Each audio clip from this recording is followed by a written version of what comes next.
Development के बारे में। देखिए, ग्रोथ अभिवृद्धि क्या है। सबसे पहले हम ग्रोथ के बारे में स्टडी करेंगे। ग्रोथ क्या है? जब हमारे शरीर का आकार बढ़ना शुरू होता है, या हम ये कह देते हैं कि जब हिंदी में ग्रोथ को अभिवृद्धि बोलते हैं।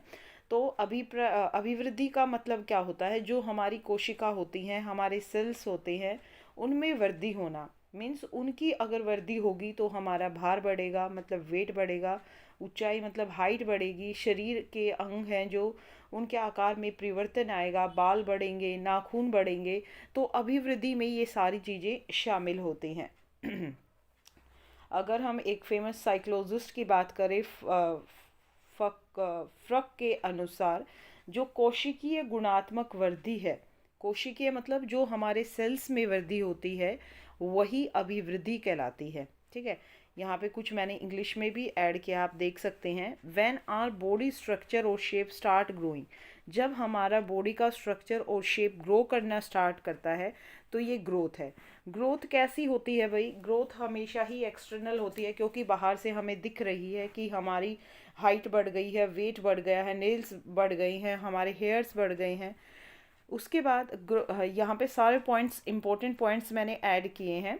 Growth stop after a time Spain, कुछ समय के बाद जो ग्रोथ है वो, मतलब हमारे हाथ पैरों का बढ़ना, हमारी हाइट का बढ़ना, हमारे वेट का बढ़ना, ये सब रुक जाता है। तो ग्रोथ स्टॉप हो जाती है कुछ टाइम के बाद। ठीक है, वृद्धि कुछ समय के बाद रुक जाती है, जैसे लंबाई चौड़ाई। ये कोई सिक्वेंशियल प्रोसेस नहीं है। ठीक है, सिक्वेंशियल मतलब ये हम ये नहीं कह सकते कि इस टाइम के बाद वेट इतना बढ़ेगा। मतलब एक सीक्वेंस में नहीं चलता, कभी हमारी हाइट ज़्यादा बढ़ जाती है तो कभी हमारा वेट ज़्यादा बढ़ जाता है। ठीक है, इसको हम मेज़र कर सकते हैं। सभी को पता है, वेट अगर हमारा बढ़ता है तो वेट को हम मेज़र कर सकते हैं। हाइट बढ़ती है तो हम हाइट को भी, हमारी ऊंचाई को भी नाप सकते हैं। तो इसीलिए इसको मेज़र किया जा सकता है। ओनली क्वांटिटेटिव है। क्वांटिटेटिव मतलब परिमाणात्मक है। परिमाणात्मक है मतलब हम इसको क्वांटिटी में मेज़र कर सकते हैं। वेरी इंपॉर्टेंट पॉइंट है भाई ये वाला। वृद्धि होने से विकास हो भी सकता है और नहीं भी।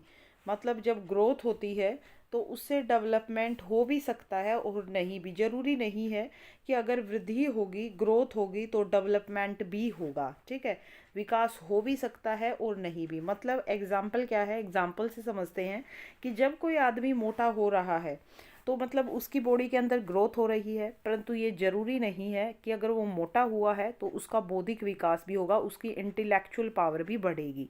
ठीक है, तो ऐसा जरूरी नहीं है। ये कुछ पॉइंट भाई यहाँ पे डेवलपमेंट के ऐड हो गए हैं कि जो डेवलपमेंट है वो बाद में हम पढ़ेंगे, वो एक यूनिवर्सल प्रोसेस है।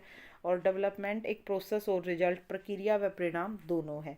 ठीक है, अब हम बात करते हैं विकास की। देखिए, विकास क्या है? व्यक्ति में जो परिवर्तन होता है ना, एक पूरा परिवर्तन, समग्र परिवर्तन हम कह सकते हैं, वह विकास है। तो यहाँ पे विकास से तात्पर्य हमारे शारीरिक, हमारे मानसिक, हमारे इमोशनल मतलब संवेगात्मक, इससे होता है। अगर हम सोचे तो वास्तव में जो अभिवृत्ति है ना, अभिवृत्तियों का योग है विकास। ठीक है, विकास का मतलब क्या है कि हमें, हमारे अंदर नई नई योग्यताएं, विशेषताएं, कार्य कुशलताएं, ये सब प्रदर्शित होती रहती हैं। जैसे हमने एग्जाम्पल लिया था कि अगर हाथ पैर बढ़ते हैं, हमारी धड़ बढ़ती है, तो वो अभिवृद्धि है। लेकिन इस हाथ पैर बढ़ने के कारण जो हमारे शारीरिक व मानसिक कार्य कुशलता उत्पन्न होती है ना हमारे अंदर, कि हम कोई काम शारीरिक या मानसिक रूप से कर पा रहे हैं, तो उसे विकास कहा जाता है। ये कुछ विकास के पॉइंट है भाई, वेरी इंपॉर्टेंट। तो आप यहाँ ध्यान से देखिए, विकास कभी भी रुकता नहीं है, निरंतर चलता रहता है। मतलब लास्ट तक, डेथ होने तक भी विकास हमारे शरीर के अंदर चलता रहता है। ये एक निश्चित पद्धति होती है, हमेशा सामान्य से विशिष्ट की ओर चलता है विकास की। पहले जो जनरल एक डेवलपमेंट होगी और फिर हम एक स्पेसिफिक डेवलपमेंट की ओर मूव करेंगे। विकास का अर्थ अधिक व्यापक है अगर हम ग्रोथ से कंपैरिजन करें, क्योंकि इसमें आदमी कंप्लीट हो जाता है। एक संपूर्णता, अगर विकास मनुष्य के अंदर है तो उसमें एक संपूर्णता आ जाती है। ठीक है, विकास सभी प्रकार के परिवर्तन का प्रतिनिधित्व करता है। विकास गुणात्मक परिवर्तनों का संकेतक है। मतलब हमारे अंदर क्वांटिटेटिव नहीं, ये दोनों होता है वैसे, क्वालिटेटिव और क्वांटिटेटिव, तो ये एक तरह के क्वालिटेटिव परिवर्तनों का संकेतक है। जैसे मैंने यहाँ पे ऐड किया है, विकास क्या होता है, हमारे मानसिक, सामाजिक, संवेगात्मक और बौद्धिक पक्षों में जब क्या आ जाए, मैच्योरिटी आ जाए। ठीक है, बौद्धिक होता है भाई इंटेलेक्चुअल, तो उसी को विकास कहा जाता है। ठीक है, अब जो विकास है वो बाह्य भी होता है, अगर कोई बुद्धिमान है तो वो हमें बाहर से भी दिखेगा भाई, और इंटरनली भी है। तो डेवलपमेंट दोनों होता है, एक्सटर्नल और इंटरनल, जबकि हमने ग्रोथ क्या पढ़ा था, ओनली एक्सटर्नल। तो ये डिफरेंस आपको यहाँ पे याद रखना है। जो डेवलपमेंट है, डी यहाँ डेवलपमेंट को शो कर रहा है, कॉन्टिन्यू होता है थ्रू आउट आवर लाइफ, पूरे जीवन भर विकास एक मनुष्य का चलता रहता है, और ये एक सिक्वेंशियल प्रोसेस है, मतलब एक निश्चित क्रम में विकास चलता है। ठीक है, we can develop as much as we want, mental and social development happen as per our effort and wishes. मतलब जितना हम एक मानसिक और सोशल मतलब सामाजिक विकास चाहते हैं ना, तो हम उतना ही विकास कर सकते हैं अपने एफर्ट और अपनी विशेष से, अपनी इच्छा से हम कितना ही भी मानसिक और सामाजिक विकास कर सकते हैं। तो ये जो हमारा डेवलपमेंट है वो एक सिक्वेंशियल मतलब एक निश्चित क्रम में होने वाला प्रोसेस है। ठीक है, अब देखिए, विकास का कभी कभी सीधे मापन नहीं किया जा सकता। तो डेवलपमेंट है, हम ये कह सकते हैं उसको हम मेज़र नहीं कर सकते, लेकिन एक डेवलपमेंट है, विच डेवलपमेंट, मेंटल डेवलपमेंट, उसको हम मेज़र कर सकते हैं। ठीक है, तो हम यहाँ लिखेंगे कि हम इसको सिर्फ क्वालिटेटिव नहीं बताएंगे, क्योंकि एक डेवलपमेंट यहाँ हम उसको मेज़र कर पा रहे हैं मेंटल डेवलपमेंट को, तो ये दोनों है, क्वांटिटेटिव भी है और क्वालिटेटिव भी है। ठीक है, very important point next, development possible है बिना ग्रोथ के, लेकिन some people may not grow in shape, height, weight, but there is development in their moral social domain. अब इन्होंने इस पॉइंट को यहाँ क्लियर किया है कि अगर डेवलपमेंट होगी तो वो बिना ग्रोथ के भी हो सकती है। मान लिया एक आदमी है, उसकी हाइट नहीं बढ़ रही, वेट नहीं बढ़ रहा, लेकिन उसके अंदर कैसा विकास हो रहा है, मोरल, सोशल, नैतिक है वो आदमी, सामाजिक है वो आदमी, मतलब ये विकास तो उसका हुआ है, लेकिन उसकी बॉडी में उसका हाइट वेट वो कुछ नहीं बढ़ा। तो इसीलिए पॉइंट में बोला गया है कि डेवलपमेंट जो विकास है वो बिना अभिवृद्धि के भी संभव है, पॉसिबल है। ठीक है, विकास वृद्धि के बिना भी संभव है, मैंने हिंदी में भी मेंशन किया है। अब कुछ विकास के आयाम दिए गए हैं।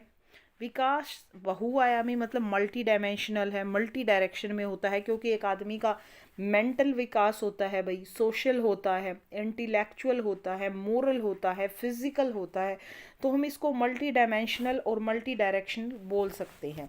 तो फिजिकल डेवलपमेंट देखो भाई, सभी को पता है फिजिकल डेवलपमेंट में क्या होता है। फिजिकल डेवलपमेंट में क्या होगा, हमारा जो ये है भाई, हमारे हाथ पैर हैं, उसमें जो हम एक तरीके से शारीरिक विकास वो बोल सकते हैं कि हम जो शारीरिक काम है वो अच्छे से कर सकते हैं।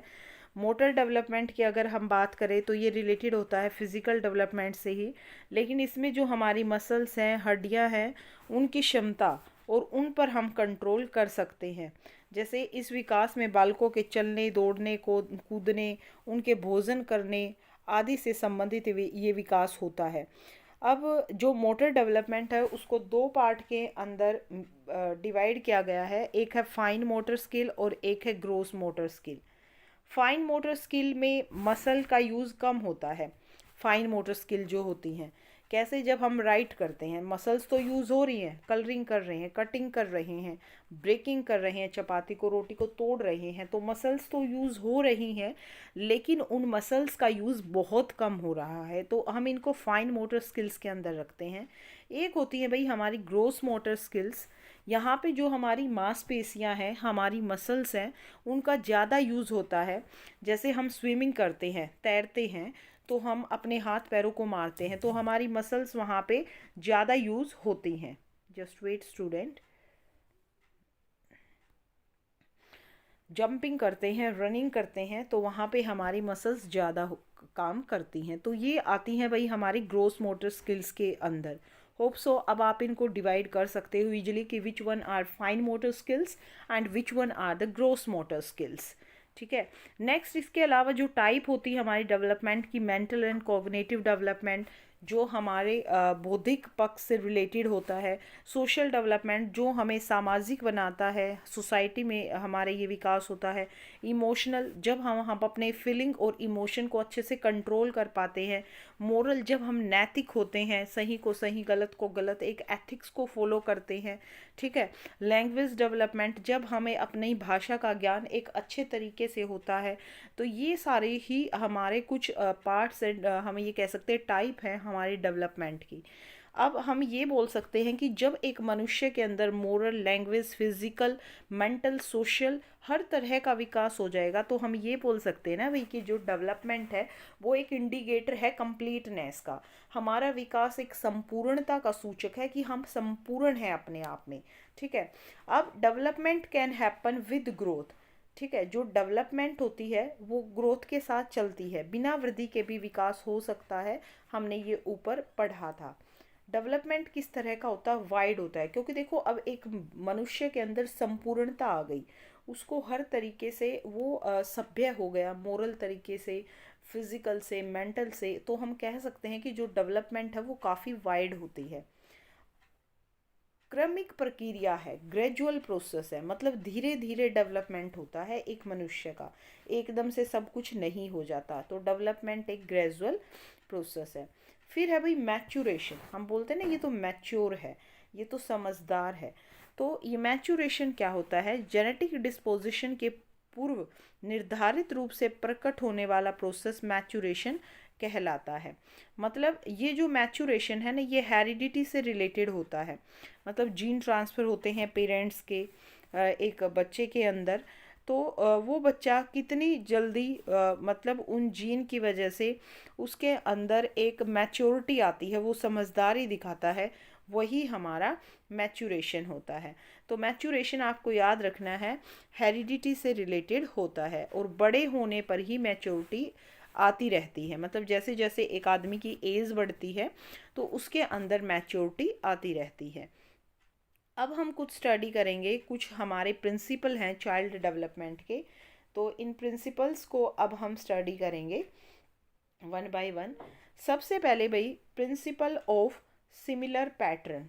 सिमिलर पैटर्न मतलब समान प्रतिमान विकास का सिद्धांत आप इसको बोलेंगे। मतलब ये जो प्रिंसिपल है ये क्या कहना चाहता है कि यहाँ पे अगर एक कुत्ते का बच्चा है तो वो कुत्ते जैसा ही दिखेगा, और मानव का बच्चा है तो वो मानव जैसा ही दिखेगा।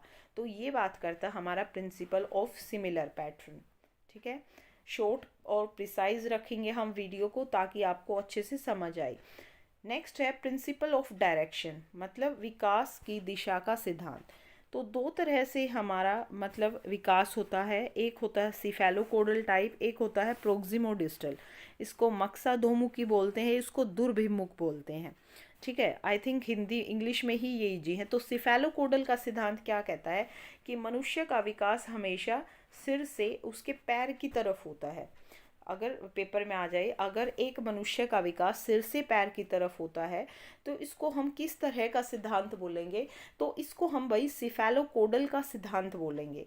और एक आदमी का विकास जब उसके मध्य शरीर से शुरू होके, मतलब उसके सेंटर का जो शरीर है उससे शुरू होके, मान लिया ये एक आदमी है, इसके मध्य शरीर से शुरू होके जब ये विकास बाह्य मतलब बाहरी तरफ जाता है तो इसको हम प्रोक्सिमोडिस्टल डेवलपमेंट बोलेंगे। ये आपको याद रखना है। फिर हम बात करेंगे कि प्रिंसिपल ऑफ कॉन्टिन्यूटी क्या कहता है। प्रिंसिपल ऑफ कॉन्टिन्यूटी तो इसमें बताया गया है भाई, हिंदी में इसको बोलेंगे निरंतरता का सिद्धांत, कि जो विकास है ना वो निरंतर चलने वाली प्रक्रिया है, ये कभी रुकता नहीं है विकास। ये मतलब एक माँ के गर्भ से शुरू होके मृत्यु तक एक व्यक्ति का विकास निरंतर चलता रहता है। नेक्स्ट हम बात करेंगे कि जो विकास है भाई हमेशा ही कहा जाता है जनरल टू स्पेसिफिक। हम इसको हिंदी में क्या बोलेंगे? सामान्य से विशिष्ट की ओर एक मनुष्य का विकास होता है। मतलब हम इसको ये भी कह सकते हैं होल टू पार्ट्स, याद रखना है आपको, होल टू पार्ट्स, या फिर हम ये कह दें gross to fine motor skill. इस तरीके से विकास होता है। मतलब सामान्य से विशिष्ट की ओर, जैसे पहले एक बच्चा क्या सीखता है, उठना सीखता है, बैठना सीखता है, चलना सीखता है। उसके बाद मान लिया वो उठना बैठना जब उसने सीखा तो उसके बाद ही वो क्या सीखेगा, तैराकी करना सीखेगा। मतलब पहले उसने एक जो जनरल क्रिया थी वो सीखी, और उस जनरल क्रिया की हेल्प से उसने एक विशिष्ट, एक स्पेसिफिक क्रिया को सीखा। तो हमारा principle of general to specific यही बात कर रहा है कि विकास हमेशा सामान्य से विशिष्ट क्रियाओं की ओर होता है। ठीक है, ये वही सेम है, दो बार आ गए हैं, कोई बात नहीं, आप इनको रीड कर लेना। नेक्स्ट है हमारा प्रिंसिपल ऑफ प्रिडिक्टेबिलिटी। ये क्या कहता है प्रिंसिपल ऑफ प्रिडिक्टेबिलिटी, कि विकास किस दिशा में होगा हम इसका अनुमान लगा सकते हैं। पहले ही हम अनुमान लगा सकते हैं कि विकास किस दिशा में होगा।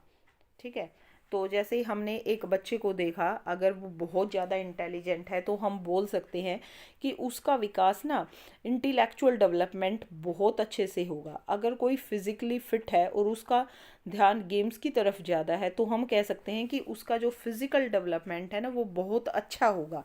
तो इसीलिए बोला गया है प्रिंसिपल ऑफ प्रिडिक्टेबिलिटी, पूर्वानुमान, कि हम पहले से ही अनुमान लगा सकते हैं कि विकास किस दिशा में होगा। नेक्स्ट बात करता है प्रिंसिपल ऑफ इंडिविजुअल डिफरेंस।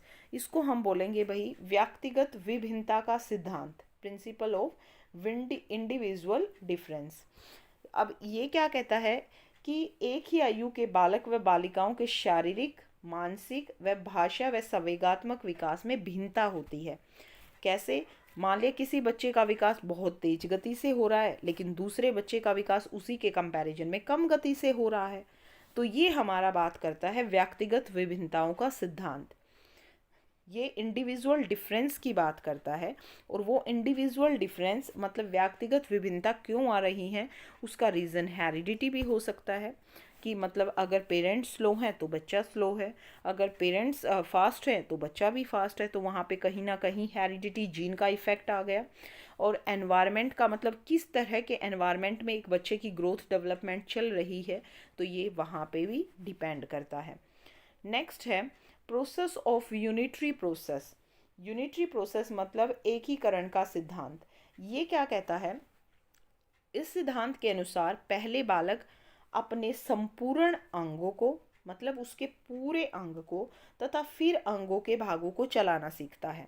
मतलब जैसे सपोज एक बच्चा है, पहले वो पूरे हाथ को हिलाएगा, पूरे हाथ को मतलब संपूर्ण अंगों को, और फिर वो अपनी उंगलियों को, अपनी फिंगर्स को भी हिला पाएगा। ठीक है, तो इसको बोलते हैं हम एकीकरण। या फिर हम दूसरे शब्दों में ये कहें कि अपने हाथ पैरों को जब एक बच्चा साथ मिलाकर काम करता है तो उसे हम एकीकरण का सिद्धांत कहते हैं। ठीक है, नेक्स्ट है हमारा प्रिंसिपल ऑफ स्पाइरल और लीनियर। इसको हम बोलेंगे भाई विकास रेखीय न होकर चक्राकार या वर्तुलाकार होता है। मतलब रेखीय नहीं होता, ये नहीं होता। ठीक है, एक स्टेज में आगे जाएगा, मतलब पहले विकास एक स्टेज में आगे जाएगा फिर पीछे आएगा। तो रेखीय कभी भी नहीं होता, लंबाई के साथ साथ चौड़ाई भी बढ़ती है।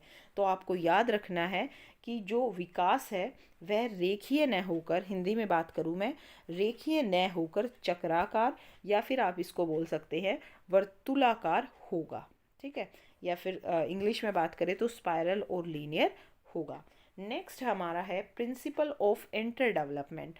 तो ये बहुत ईजी है भाई, अंतर संबंधित, मतलब इनका कहना है कि जितने भी विकास हैं एक मनुष्य के, physical development, moral development, mental development, intellectual development, ये सारे ही विकास एक दूसरे से जुड़े होते हैं। हर विकास एक दूसरे से जुड़ा है। फिजिकल से मेंटल जुड़ा है, मेंटल से मोरल जुड़ा है, मोरल से इंटेलेक्चुअल जुड़ा है। तो इस तरीके से हर विकास आपस में अंतर संबंधित होता है। ठीक है, होप सो आपको अच्छी लग रही होगी वीडियो और टॉपिक क्लियर हो रहे होंगे। नेक्स्ट टॉपिक हमारा रहेगा स्टेज ऑफ चाइल्ड डेवलपमेंट। मतलब एक चाइल्ड के डेवलपमेंट की कौन कौन सी स्टेज होती हैं